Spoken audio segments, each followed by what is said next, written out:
بسم اللہ الرحمن الرحیم الحمدللہ وحدہ والصلاۃ والسلام علی من لا نبی بعدہ۔ معزز حاضرین، سامعین و ناظرین،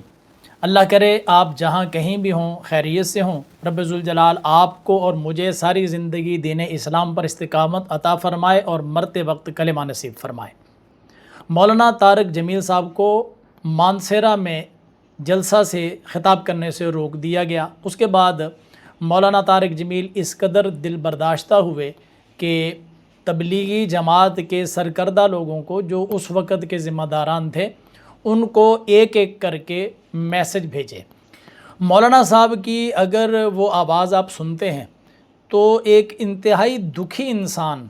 جس کے دل پر ایک گہری چوٹ آئی ہو، زخم آیا ہو اور وہ بہت پریشان ہو چکا ہو، آپ اگر ان کی آڈیو سنیں تو آپ کو اندازہ ہوگا کہ وہ بندہ کس قدر ٹوٹ چکا ہے اور کس قدر کرب میں اور کس قدر غم میں اور پریشانی میں مبتلا ہے۔ پہلے آپ ان کی یہ آڈیو سنیے، میں اس پر پھر بعد میں گزارش کرتا ہوں۔ السلام علیکم ورحمۃ اللہ وبرکاتہ۔ ایک اور بات عرض کرنی ہے تو 2000 میں مری ارشد گروپ آیا اور راجہ افسر، ان کی وجہ سے میں خاصا نشانہ بنا رہا، اور پھر رائے ونڈ کا انتظام بھی سارا درہم برہم ہو کے رہ گیا، تو اللہ تعالیٰ نے ان کو فارغ کر دیا اور اس کی جگہ قریشی صاحبان آ گئے۔ کچھ عرصے کے بعد قریشی صاحبان بھی اسی ڈگر پہ چل پڑے، تو پھر اللہ تعالیٰ نے ان کو بھی فارغ کر دیا۔ اب ماشاءاللہ آپ لوگوں کا گروپ دونوں سے بازی لے جا چکا ہے، تو خیال کرو اب تمہارے جانے کا بھی وقت قریب ہے، کیونکہ اللہ کا جو نظام چلتا ہے اسے کوئی روک نہیں سکتا۔ میں تو دعا کروں گا، تم میرے بہت پیارے دوست و ساتھی ہو، اللہ تم سب کو استقامت بخشے، لیکن جو تم لوگوں نے یہ حماقتوں کے انبار لگائے ہیں اور انتہائی نااہلی کا ثبوت میں دونوں فریقوں سے آگے بڑھ گئے ہو، میں تمہیں نہیں کہہ رہا ہوں، تمہارے بارے میں مجھے پتا ہے، تم بالکل مجبور ہو، میں بالکل قسم کھاتا ہوں، میں تمہارے ذریعے سے اگلوں کو سنا رہا ہوں کہ اب تمہارے بھی جانے کا وقت قریب ہے۔ اگر تم نے اپنے چال و چلن کو نہ بدلا، پھر اللہ تعالیٰ کا کوئی نظام چلے گا، تم انشاءاللہ باہر تشریف فرما ہو۔ یہ بھی کبھی ہوا یار تم لوگوں نے مطلب بےہودگی کی حد کر دی اور بد اخلاقی کی حد کر دی، جس میں تبلیغ کی ہوا ہی نہیں لگی؟ ایسی ضیاء الحق اتنا خوش، اتنی زندگی گزار کے اتنی بدتمیزی، مولی افتخار، یہ سارے نہ مطلب تمہاری تو گواہی میرے پاس سینکڑوں طرف سے آئی ہے کہ تم بڑے اخلاق والے ہو، بڑے تحمل والے۔ یہ تو سارے زبانوں میں اپنے منہ میں چھریاں لے کے بیٹھے ہوئے ہیں۔ میں اپنے دکھ کی وجہ سے کہہ رہا ہوں، میری اللہ نہ کرے کوئی میں آپ لوگوں کے لیے برا سوچوں، لیکن جو کچھ آپ کر رہے ہیں تو وہ آپ اپنے لیے خود گڑھا کھود رہے ہیں، اور اس میں گرنے کا وقت اب قریب ہے۔ جی، آپ کو کچھ اندازہ ہوا مولانا طارق جمیل کے غم کا، پریشانی کا، دکھ کا اور تکلیف کا؟ اب ان کی اس آڈیو میں ہم اندازہ لگا سکتے ہیں کہ ان کو تبلیغی جماعت کے اس وقت کے سرکردہ لوگوں سے کس قدر تکلیف پہنچی ہے۔ یہ تو سارے زبانوں میں اپنے منہ میں چھریاں لے کے بیٹھے ہوئے ہیں۔ اب تبلیغی جماعت کا ایک چہرہ ہے جو عوام کے اندر ہے، وہ کیا چہرہ ہے کہ مسکین سے لوگ ہیں، شریف لوگ ہیں، اللہ کے دین کی بات کرتے ہیں، سفر میں رہتے ہیں، اپنے کھانے پینے کا سامان اپنے ساتھ لے کر جاتے ہیں، کسی سے کسی چیز کا مطالبہ نہیں کرتے، لوگوں کے گھروں میں دستک دے دے کر لوگوں کو گھروں سے مسجد میں بلاتے ہیں اور دین کا پیغام دیتے ہیں۔ ایک چہرہ تبلیغی جماعت کا نچلی سطح پر، کارکنان کی سطح پر یہ ہے۔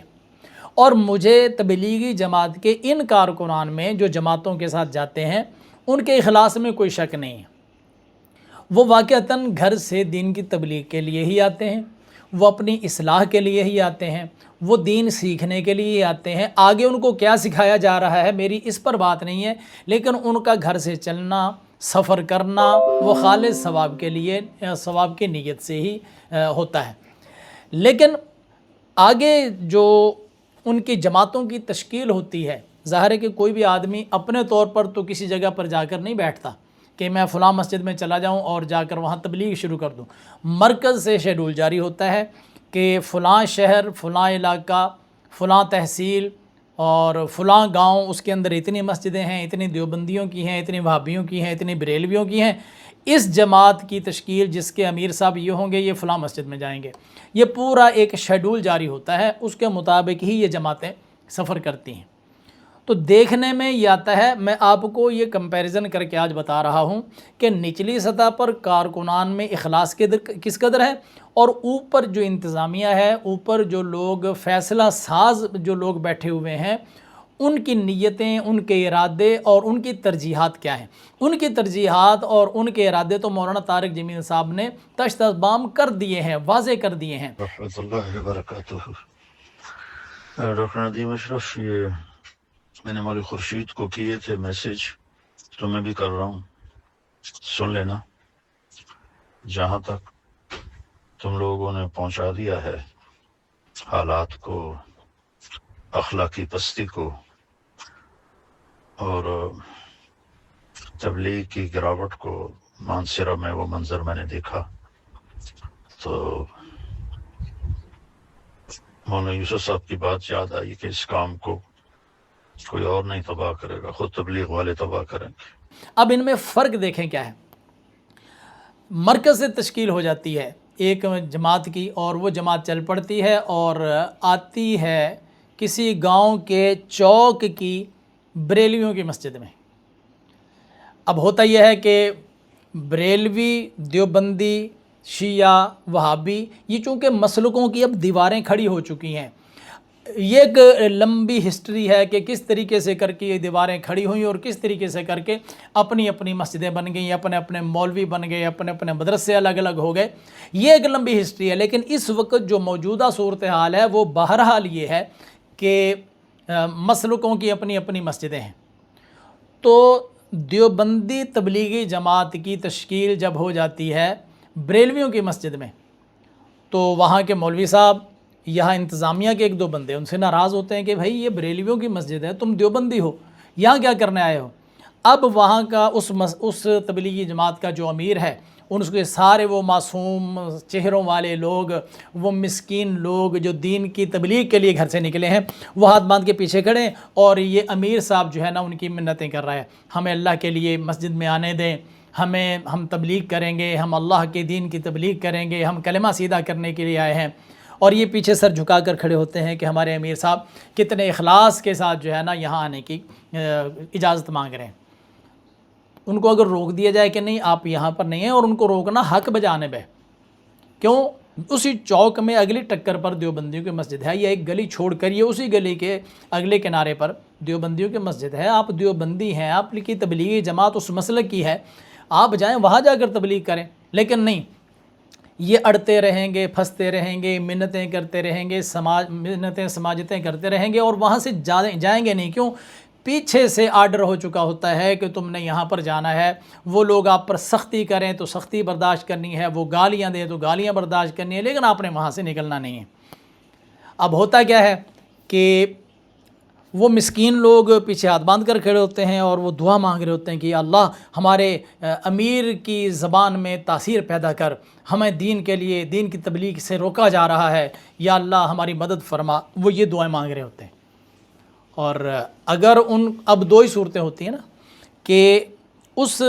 تبلیغی جماعت کا جو امیر ہوتا ہے نا، پہلے تو وہ کوشش کرتا ہے کہ منت سماجت سے کام چل جائے، اگر نہیں چلتا تو پھر اگلا پینترا کیا بدلتے ہیں، وہ اس محلے کے سرکردہ لوگوں سے ملتے ہیں، کسی چودھری سے ملتے ہیں، اگر گاؤں ہیں تو نمبردار کے پاس چلے جائیں گے، اور کسی ناظم کے پاس، کسی بھی سرکردہ، کسی تاجر، کسی بڑے اثر و رسوخ والے آدمی کے پاس جائیں گے اور ان کو کہیں گے دیکھیں جی ہم مسافر لوگ ہیں، ہم دین کے لیے آئے ہیں، ہم نے کلمہ ہی سیدھا کرنا ہے، ہم نے دین سیکھنا ہے، تو یہ آپ کے مسجد کے امام صاحب مسجد میں نہیں آنے دے رہے، اس طرح کر کے۔ اب یہ ہوتا ہے کہ ایک دو مرتبہ وہ مسکینوں والی حالت بنا کر جب بات کی جاتی ہے تو اگلے بندے کے دل کے اندر وہ ترس آ جاتا ہے، اور وہ آ کر مولوی صاحب کو بھی کہتا ہے، لڑ پڑتا ہے، تم یہ دین کے لیے آئے ہیں، آپ لوگ مسجد میں کیوں نہیں آنے دے رہے؟ اب دو ہی صورتیں ہیں کہ ان آنے والوں کا اگر اثر و رسوخ چل جاتا ہے اور ان کو اجازت مل جاتی ہے تو یہ وہاں بیٹھ کر اپنے مسلک دیوبند کی ترویج و اشاعت میں لگ جاتے ہیں، اور اگر ان کو اجازت نہ دی جائے اور محلے سے ان کو کوئی کسی طرح کا آسرا نہ ملے، پھر یہ کیا کرتے ہیں، وہاں سے جائیں گے نہیں۔ ان کو کہا جائے کہ آپ کے مسلک کی مسجد سامنے موجود ہے، آپ وہاں کیوں نہیں جا رہے؟ وہاں سے جائیں گے نہیں، وہاں سے اگر نکال دیا جائے تو دروازے پر بیٹھ جائیں گے، دھوپ میں بیٹھے رہیں گے، سردیوں کی رات ہو تو ٹھنڈی راتوں میں باہر بیٹھے رہیں گے، اور وہ امیر صاحب جو ہے وہ ان کو تبلیغ کرتا رہے گا، ہم بھی دین کی تبلیغ کے لیے آئے ہیں، لہٰذا یہ تکلیفیں تو ہمیں بھی برداشت کرنا پڑیں گی۔ تو یوں وہ اب ان کو یہ جو ہے نا سکھاتا رہتا ہے، ابھارتا رہتا ہے کہ تاکہ یہ دین پر جو ان کو تکلیفیں آ رہی ہیں ان کو برداشت کریں۔ رزلٹ کیا نکلتا ہے کہ یہ جو کارکنان ہوتے ہیں ان کے دل میں، ذہن میں جو بات بٹھائی گئی ہوتی ہے کہ یہ بریلوی لوگ دین کی تبلیغ نہیں کرنے دیتے، وہ پختہ ہو جاتے ہیں کہ واقعی یار یہ بڑے متشدد لوگ ہیں، انہوں نے ہمیں مسجد میں نہیں آنے دیا، اور یہ آیتیں پڑھ پڑھ کر ان کو سناتے ہیں، وَمَنْ أَظْلَمُ مِمَّنْ مَنَعَ مَسَاجِدَ اللَّهِ أَنْ يُذْكَرَ فِيهَا اسْمُهُ وَسَعَىٰ فِي خَرَابِهَا، اس سے بڑا ظالم کون ہے جو مسجدوں میں اللہ کا نام لینے سے منع کرے۔ تو ان کو وہ بار بار یہ ترغیب دلاتا ہے کہ بس اللہ کے راستے میں یہ تبلیغ جو ہم کر رہے ہیں ہمیں تکلیفیں برداشت کرنا ہے۔ تو ان لوگوں کا یہ ذہن پختہ ہو جاتا ہے کہ واقعی بریلوی لوگ ہمیں مسجدوں میں نہیں داخل ہونے دیتے، نتیجتاً اس جماعت کے ان سادہ کارکنان کے دلوں میں بریلویوں کی نفرت بیٹھنا شروع ہو جاتی ہے۔ پھر اگر ان کو وہاں سے اٹھ کر جانا پڑے تو بھی کامیابی، اگر وہاں رہنا پڑ گیا تب بھی کامیابی، دونوں صورتوں میں کامیابی۔ اب یہ ساری صورتحال، یہ گیم ہوتی کہاں سے ہے؟ یہ کارکنان میں نہیں ہوتی، یہ سادہ لوگ یہ دین کی تبلیغ کی نیت سے گھروں سے نکلے ہوتے ہیں، ان کے اندر یہ سازش نہیں ہوتی، یہ سازش اوپر وہ محلاتی سازشوں کا نتیجہ ہوتی ہے۔ وہاں جہاں ان کی تنظیم فیصلے کرتی ہے، کیوں ان تبلیغی جماعتوں کو دوسروں کے مسلک کی مسجدوں میں بھیجا جاتا ہے؟ بریلویوں کی مسجد میں ان کی اپنی جماعت ہے دعوت اسلامی، وہ ان کو بلائیں، وہ آ کر وہاں پر تبلیغ کریں، وہ خود تبلیغ کر لیں۔ بھئی تم لوگ جو بریلویوں کی مسجد میں کلمہ سیدھا کرانے کے لیے آئے ہوئے ہو، تو کیا اس مسجد کا جو امام ہے اس کو کلمہ نہیں آتا ہے؟ وہ ان کا کلمہ سیدھا نہیں کرا سکتا؟ تم جاؤ اپنی مسجدوں میں جاؤ، جا کر کلمے سیدھے کراؤ۔ لیکن ان لوگوں کو سمجھانا تو بھینس کے آگے بین بجانے کے مترادف ہے۔ کیوں؟ ان کو پیچھے سے جو ڈائریکشن ملی ہوتی ہے نا، یہ اس پر چلتے ہیں، اور پیچھے ڈائریکشن دینے والوں کا حال یہ ہے جو مولانا طارق جمیل صاحب نے سب کے سامنے کھول کر رکھ دیا۔ ان کے اندر جو سازشیں چلتی ہیں، وہ جو فیصلہ ساز پیچھے بیٹھے ہوئے ہیں، اس میں کوئی شک نہیں ہے کہ اس تبلیغی جماعت نے بر صغیر پاک و ہند میں مسلک دیوبند کو پروموٹ کیا ہے۔ بہرحال اب یہ نہیں ہو سکتا کہ مسلک دیوبند والے کہیں کہ دیوبند اور ہے اور تبلیغی جماعت اور ہے۔ تبلیغی جماعت نے ہی مسلک دیوبند کو پروموٹ کیا اور بہت زیادہ کیا ہے، اور ان کی جو محلاتی سازشیں ہیں وہ آپ کے سامنے ہیں۔ ان کی جماعت کا 74-75 سالہ بزرگ، جن کو یہ اپنی مسجدوں میں، اپنے جلسوں میں، اپنے اجتماعات میں اجتماع کی گیدرنگ بڑھانے کے لیے ان کو تقریر کے لیے بلایا کرتے تھے، یہ ان کا بیان ہے کہ تم اپنے کرتوت جو کر رہے ہو، اور جو کچھ آپ نے ان کی آڈیو میں سنا دوبارہ سنیں اور غور کریں کہ مولانا طارق جمیل صاحب کارکنوں کو کچھ نہیں کہہ رہے، نچلے لوگوں کو کچھ نہیں کہہ رہے، یہ کہہ رہے ہیں فیصلہ سازوں کو، اور فیصلہ سازوں کے ان فیصلوں کی وجہ سے تمہارے اور ہمارے محلے میں اس تبلیغی جماعت کی وجہ سے فتنے ہوتے ہیں، ہمارے اپنے لوگ مسجدوں میں انتظامیہ اور مولوی لڑ پڑتے ہیں، انتظامیہ کے ایک دو لوگوں کو ان کے اوپر ترس آتا ہے، جی پھر کیا ہے، دین کی تبلیغ کے لیے آئے ہیں نا، تم لوگ کیوں نہیں بیٹھنے دیتے؟ بھائی کیوں بیٹھنے دیں؟ جب ان کا مسلک اور ہے، یہ وہاں پر جائیں، جا کر تبلیغ کریں۔ ہماری مسجدوں میں تبلیغ کی ضرورت ہے تو مجھے یہ بتائیں کہ تمہارا اپنی مسجد کا جو مولوی ہے وہ پورا مہینہ جو تمہیں تقریریں سناتا ہے، انہوں نے آ کر کوئی نیا دین سکھانا ہے؟ وہ ہر جمعے کے دن جمعے کی تقریر کرتا ہے نا، تو جن کو اس جماعت کے ساتھ بہت ہمدردی ہوتی ہے، جمعے والے دن ان کا یہ حال ہوتا ہے کہ ان کا اپنا مولوی تقریر کے لیے جب بیٹھتا ہے تو اس وقت یہ لوگ موجود نہیں ہوتے۔ جب اذان ہو جاتی ہے پھر ان کو مسجد میں آنے کی توفیق ہوتی ہے، اور تبلیغی جماعت آ جائے تو ان کے ساتھ ان کے احساسات بڑے ہوتے ہیں۔ میں نے پہلے پھر بھی عرض کیا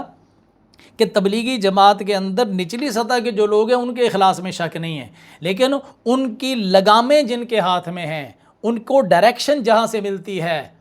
ان کے اندر کا کھاتا جو مولانا طارق جمیل نے کھولا ہے، جو ساری زندگی ان میں رہا ہے، آپ اس کو نظر انداز نہیں کر سکتے۔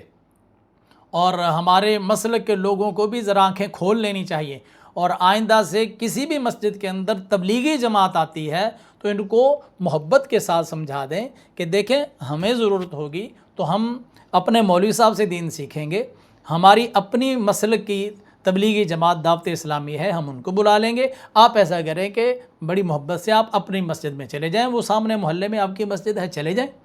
تو اب یہ بالکل ریزنیبل بات ہے، اس پر بھی اگر کسی کو تکلیف اور تنگی ہوتی ہو تو بڑے افسوس کی بات ہے، لیکن بہرحال لوگوں کی آنکھیں کھل جانی چاہیے کہ اس تبلیغی جماعت کے جو فیصلہ ساز ہیں وہ ان کے پاس فیصلے کہاں سے آتے ہیں، وہ فیصلے کہاں سے نافذ کرتے ہیں، ان کی شورا اور مجلس مشاورت کے اندر مشورے کیسے ہوتے ہیں، واقعی مشورہ لیا جاتا ہے یا کہیں سے آیا ہوا فیصلہ جو ہے وہ ان پر نافذ کیا جاتا ہے۔ اندر کی گواہیاں ہیں کہ یہ تنظیم، اس کے فیصلہ ساز اب سیاست کی نظر بھی ہو چکے ہیں۔ مولانا طارق جمیل صاحب بھی سیاست کی نظر ہوتے ہیں، لیکن بہرحال امت کو اپنی آنکھیں کھول کر رکھنی چاہیے اور ان سازشی عناصر سے خود کو بچا کر رکھیں۔ اللہ کریم ہمارے ایمان کی حفاظت فرمائے۔ السلام علیکم ورحمۃ اللہ وبرکاتہ۔